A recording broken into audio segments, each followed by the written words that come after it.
क्या ये साजिश है कि हमें बिहार को सिर्फ लेबर प्रोवाइड करने की स्टेट रखना है? संगठन के विकास को लेकर आपने काम किया है, वर्षों का अनुभव आपका वकालत का भी रहा है, बिल्किस बानो केस में आपने मुख्य भूमिका निभाई है। कि न्यायिक व्यवस्था जब पॉलिटिकल कब्जे में होती है तो न्याय नहीं मिलता, बट उसे आप उधर से निकाल दो तो न्याय मिल जाता है। नमस्कार, आप देख रहे हैं जन मीडिया न्यूज़ में प्रीति प्रभा।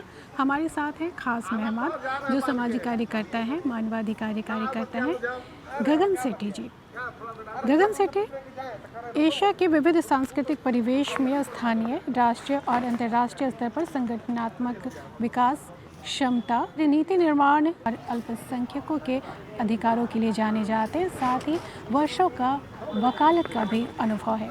बिल्किस बानो केस में इन्होंने महत्वपूर्ण भूमिका निभाई है। इन दिनों बिहार के दौरे पर हैं और हमारे साथ मौजूद हैं। इस कार्यक्रम में आपका बहुत बहुत स्वागत है। कहा है कि बिहार सरकार जानबूझकर रोजगार सृजन नहीं करना चाहती है, क्योंकि मैंने बिहार सरकार की बात नहीं की, बड़ी पॉलिटिकल साजिश है कि आप बिहार को लेबर प्रोवाइडर जैसे स्टेट पे रखें। क्यों नहीं है यहाँ पे इन्वेस्टमेंट? फैक्ट्रीज नहीं है, क्यों? यहाँ पे सब कुछ है, खान है, सब कुछ है, जी but why is there no industry है? और इंडस्ट्री को सपोर्ट करने के लिए सेंट्रल गवर्नमेंट भी उतनी जिम्मेदार है।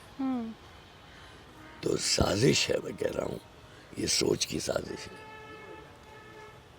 ये मन आज गुजरात, महाराष्ट्र, कर्नाटका, ये 3 स्टेट जो तमिलनाडु में शायद इतना नहीं पलायन इधर से होता, बट अगर ये पलायन नहीं करेंगे वहाँ मुश्किल ही हो जाएगी। मजदूर नहीं मिलेंगे, मजदूर नहीं मिलेगा। और हमने कोविड में देखा, तो इसलिए आप पॉलिटिकल साजिश मानते हैं। इसे डिज़ाइन ना हो, इसके जिम्मेदार कौन है? ये गठबंधन जो होता है, साठगांठ होती है, और इसमें बाजार इक्वली इन्वॉल्व है। They will not invest because उनकी फैक्ट्रियाँ वहाँ हैं। जी, बिल्किस बानो केस में आपने महत्वपूर्ण भूमिका निभाई, तो आपको क्या लगता है कि बिल्किस बानो के साथ न्याय हुआ है?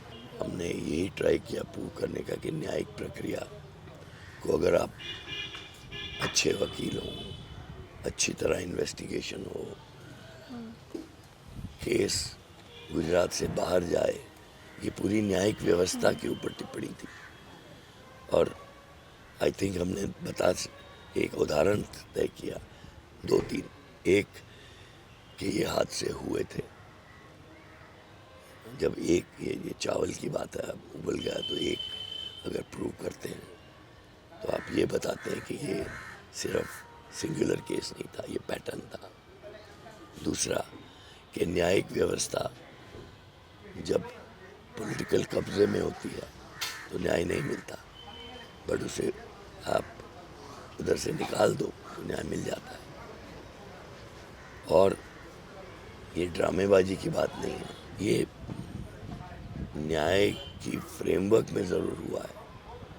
जो उसने सहा है, जो उसके साथ मानसिक परिस्थिति है, वो सब देखें, उसका कोई कॉम्पनसेशन नहीं है। कॉम्पनसेशन भी आया था, ऐसा नहीं है कि कॉम्पनसेशन नहीं था, बट जो बहुत पीड़ाजनक है, बहुत पीड़ाजनक है। तो आई डोंट थिंक सो कोई भी न्यायिक व्यवस्था उसे सूटेबली न्याय दे सकती है, बट आई थिंक मैक्सिमम जितना मिल सकता था इस देश के कॉन्स्टिट्यूशन में, वो बिल्किस को मिला। अब उसको वो न्याय दिलवाने में कितना काम, कितने लोगों ने, कितने वकीलों ने, और उसके पीछे लगे रहना, ये सब केसों में संभव नहीं। तो एक तरीके से न्याय मिला, दूसरी तरफ से हमने कहा कि अगर न्याय चाहिए तो कितना संघर्ष करना पड़ता है, तो न्याय नहीं है। आसानी से नहीं मिलता। आप सामाजिक कार्यकर्ता के साथ साथ मानवादी कार्यकर्ता भी हैं, अल्पसंख्यकों के अधिकारों के लिए भी काम करते हैं। तो बिहार में अल्पसंख्यकों को लेकर क्या देख रहे हैं आप? दलित मुद्दा जो है बहुत, इसको पॉलिटिक्स के सिवाय इसको जब तक सामाजिक मुद्दा नहीं बनेगा बदलाव नहीं आएगा। क्योंकि अंबेडकर साहब क्या कह गए थे कि मुझे दलितों की कॉन्स्टिट्यूंसी चाहिए। वो तब भी देख रहे थे कि जब दलित चुन के आएगा क्या वो दलितों का देखेगा कि पार्टी का देखेगा, ये सवाल आ रहे हैं। इसलिए उन्होंने तो मांग की थी, गांधी जी फिर अनशन में चले गए। उन्होंने कहा I want a separate constituency.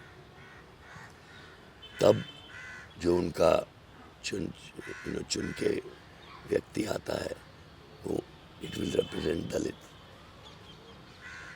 वो जब तक नहीं होगा अब तक मुझे कोई खास फर्क नहीं दिखा।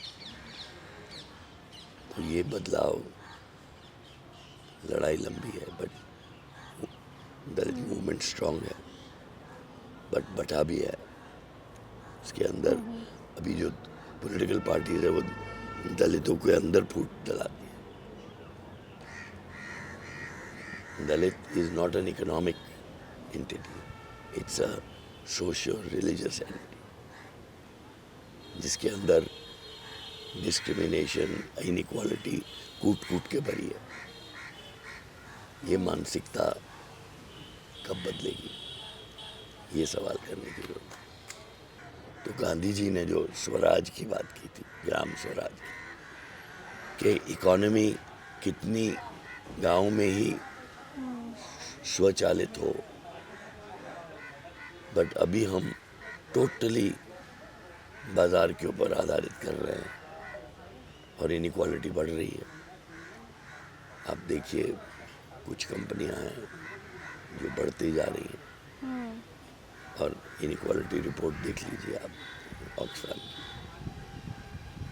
कुछ फैमिलीज हैं जो पूरे देश चला रही है। क्या ये सोशल जस्टिस थी? ये सवाल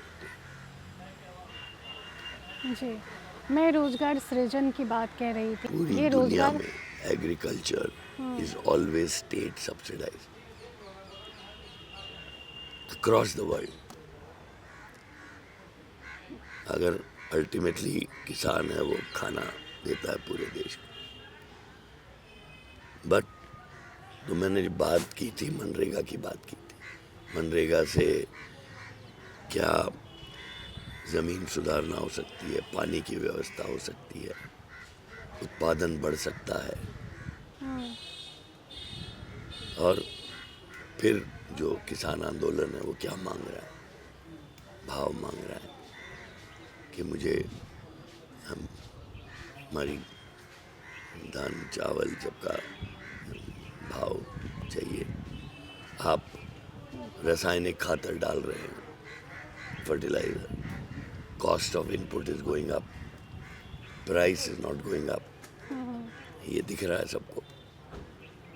तो नॉन एग्रीकल्चर गांव में क्या प्रावधान हो सकता है? मैंने सोलर पावर, सोलर एनर्जी की बात की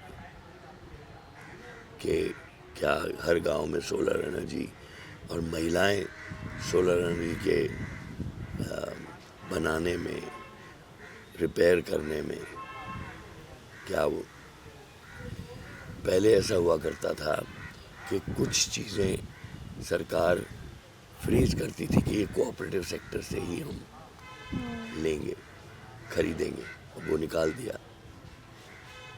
Amul became Amul because milk की कोऑपरेटिव बनी।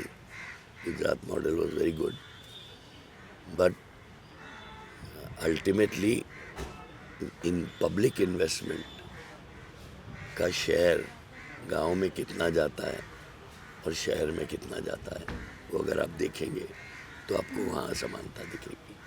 तो सरकार हैज़ टू इन्वेस्ट, और वो अपना पैसा नहीं लगा रही है, जो उसको टैक्स का मिलता है वही लगाती है, बट किसको अहमियत देती है? अगर यहाँ 6,000 7,000 महीने की आमदन है और जब ये बाहर जाते हैं तो 12,000 14,000 मिलते हैं, तो मैं कहता हूँ क्यों यहाँ पे इतना नहीं हो सकता?